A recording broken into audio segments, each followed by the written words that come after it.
The first time they brought the apex predator to the human colony, most of Arcus 9's settlers assumed it was a diplomatic oversight. A creature as dangerous as the Krael, renowned across half the galaxy for its lethality, had no business on a world like theirs. Yet, the Prathian Empire didn't make mistakes. The arrival of the Krael had to mean something far worse. Governor Reed stood on the colony's landing platform, eyes fixed on the sleek Prathian vessel as it hovered like a silent predator above the cracked landing bay. The Prathians, tall and unblinking with their silver eyes, moved with eerie precision, a kind of smoothness that made human movement seem awkward by comparison. In front of him stood the Prathian envoy, Lord Gurren, his expression blank, but his voice dripping with cold purpose. "It no longer serves a purpose in our systems," Gurren said, his gaze settling on Reed's face as though reading every doubt and worry beneath the governor's calm exterior. "The Krael has outgrown its habitat. Your colony is remote enough. Consider it a gesture of goodwill."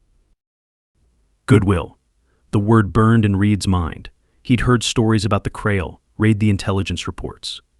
15 feet tall, armored with bone plates harder than steel, and claws that could rip through exoskeletons. It had been bred by the ancient Tralgon species before they were wiped out, and now the Prathians were offering it like a gift. It was more likely a death sentence. Reed glanced sideways at Sarah Blanchard, his chief advisor.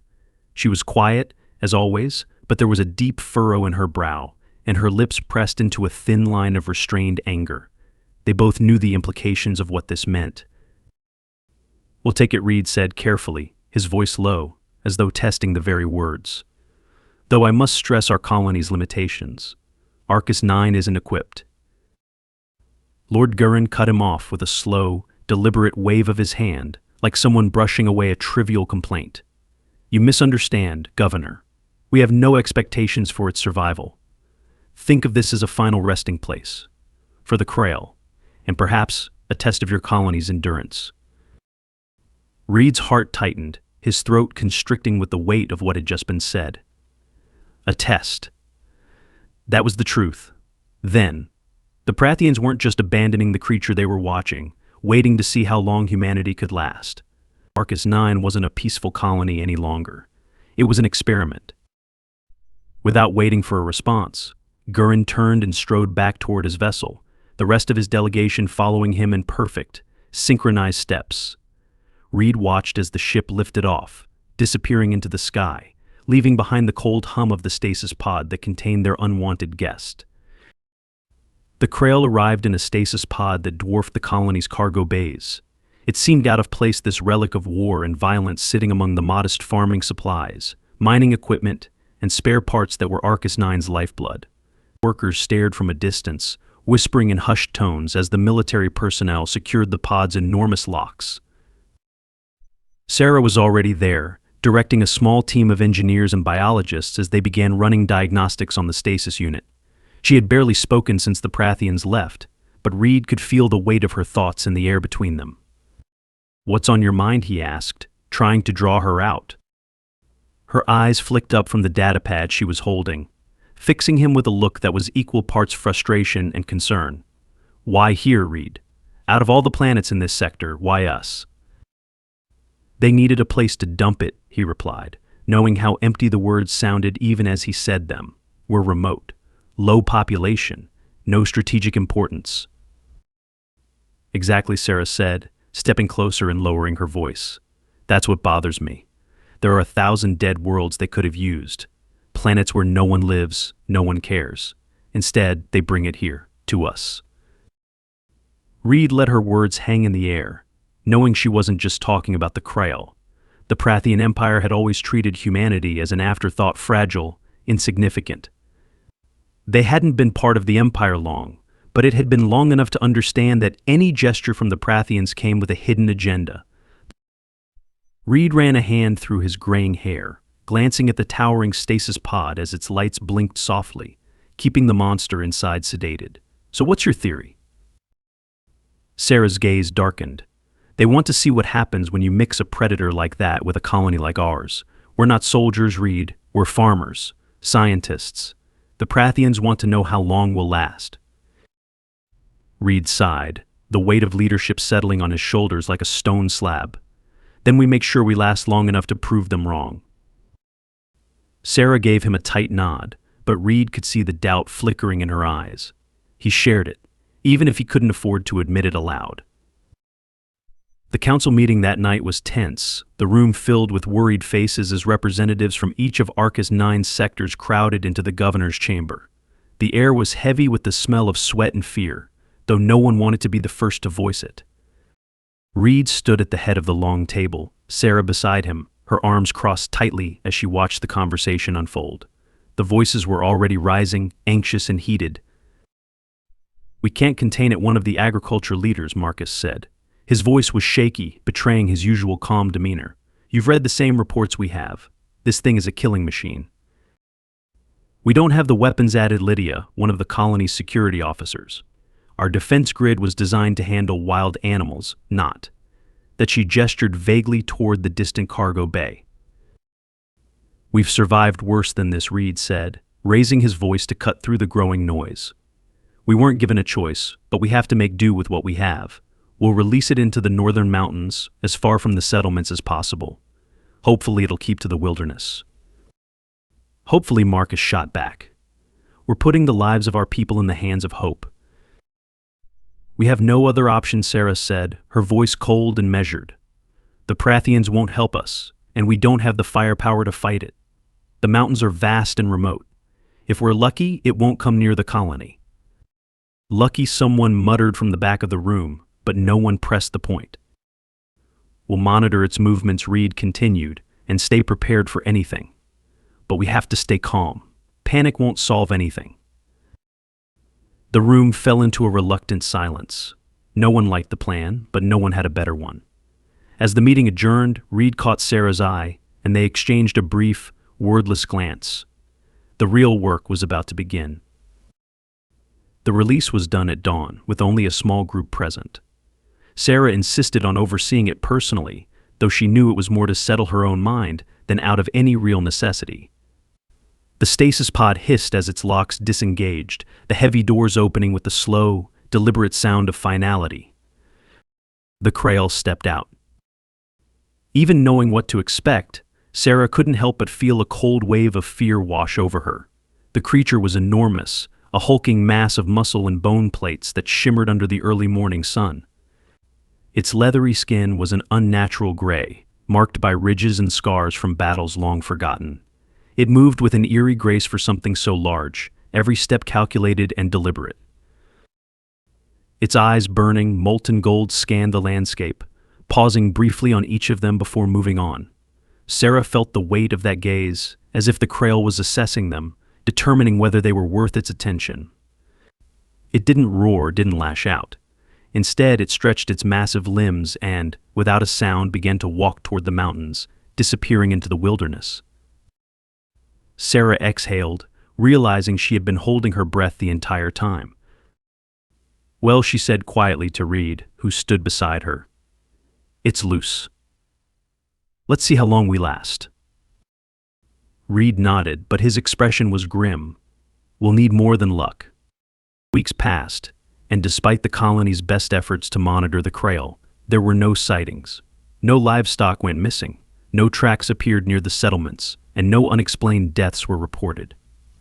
It was as if the creature had simply vanished into the wilderness, content to live out its days far from human civilization. But Sarah couldn't shake the feeling that something was wrong. She spent long hours reviewing drone footage, analyzing sensor data from the northern mountains, but nothing suggested the Krael had even been there. It was as if it had disappeared, or worse, it was staying hidden. The creature was too intelligent, too calculated to simply vanish without a trace. Her fears were confirmed when a small farming village on the northern edge of the colony went silent. Sarah was the first to respond. She and a small team arrived at the village, expecting the worst. But when they got there, the scene was eerily untouched. No bodies, no signs of struggle, just silence. It was as if the people had simply walked away. "Something's off," Sarah muttered, scanning the area with a handheld device. Her heart pounded in her chest as she moved cautiously through the empty streets. Then one of her team called out. over here. Sarah jogged over, and what she saw made her stomach turn. A carcass, but not a human one. The creature was nearly as large as the Krael, its body a grotesque mass of scales and armored plates.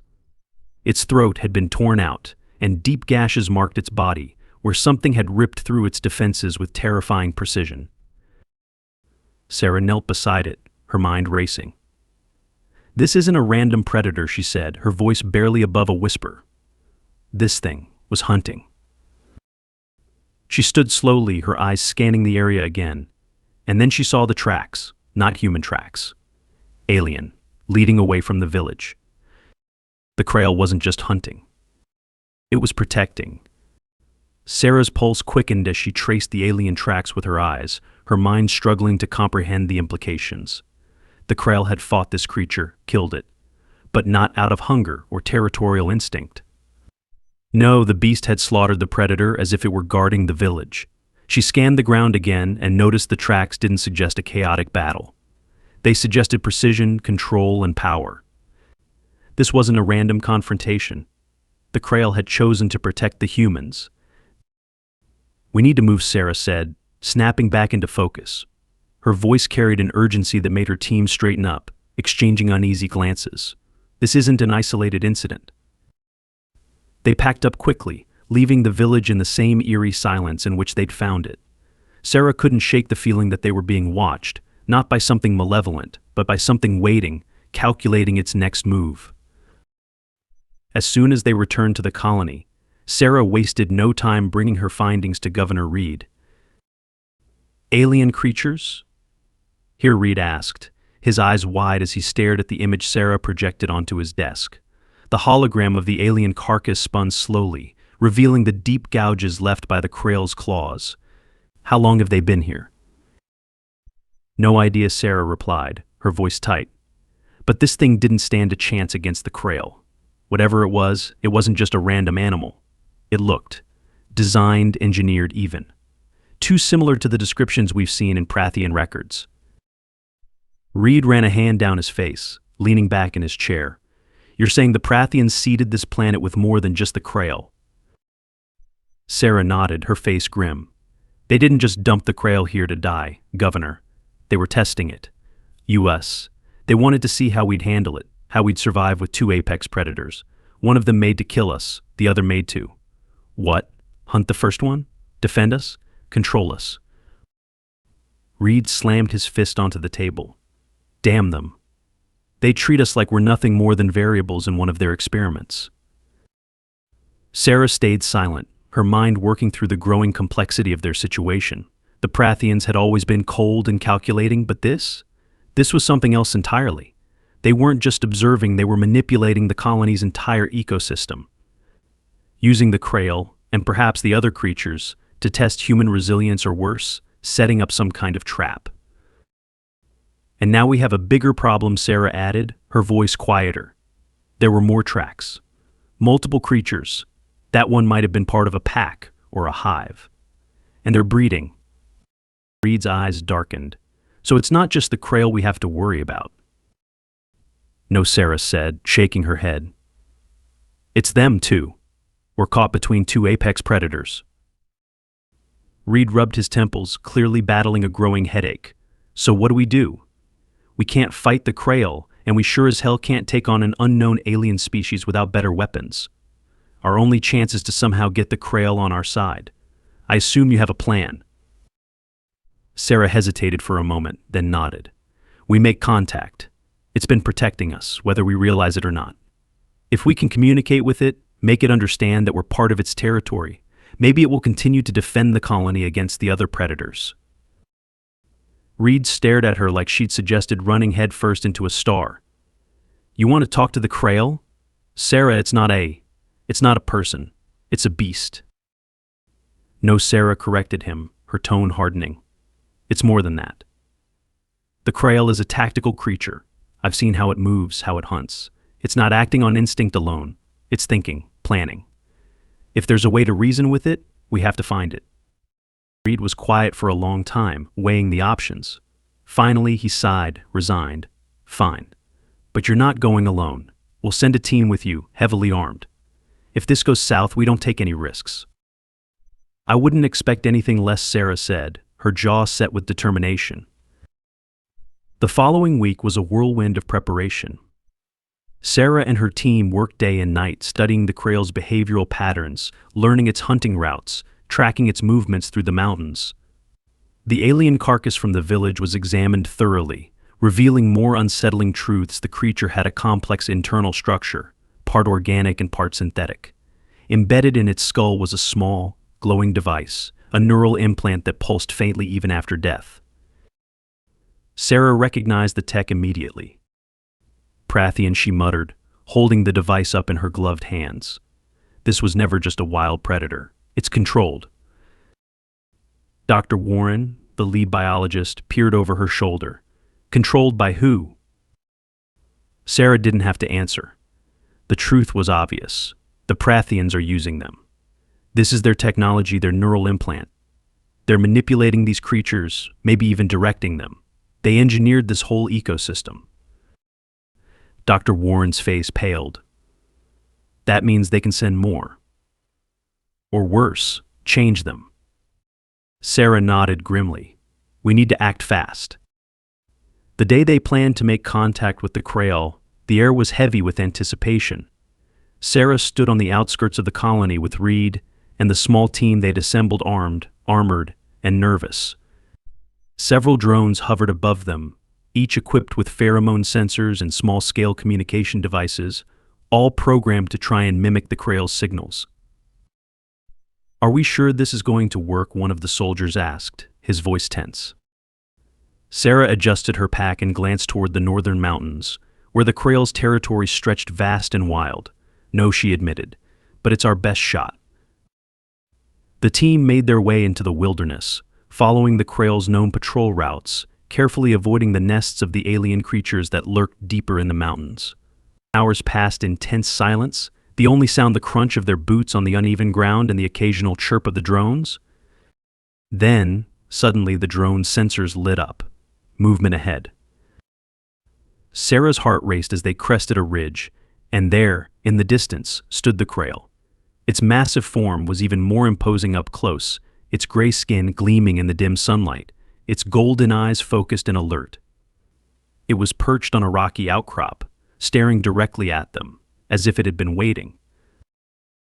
The soldiers tensed, their weapons at the ready, but Sarah raised a hand to stop them. Slowly, she stepped forward, one of the drones following her, its modified neural interface humming softly. She could feel the weight of the Krael's gaze as she approached, every instinct in her body screaming at her to run, to get as far away from the creature as possible. But she didn't. She took a deep breath and activated the drone's communication signal. It was a long shot, but they had spent weeks studying the patterns, trying to mimic the creatures the Krael had been hunting. The drone emitted a low, rhythmic pulse, a sound designed to echo the signals the alien predators used when coordinating. The Krael's eyes narrowed, its head tilting slightly as it listened. For a tense moment, nothing happened. Sarah felt her pulse in her throat, her muscles coiled tight as a spring, ready for the worst. Then, the Krael moved. Slowly, it stepped down from the rocky ledge, its massive claws digging into the earth with deliberate grace. It walked toward them, not with the aggression of a predator, but with the cold curiosity of something intelligent, something that was listening. Sarah's breath caught as it stopped mere feet away, towering over her. She could feel the heat radiating from its body, the power coiled beneath its armor-plated skin.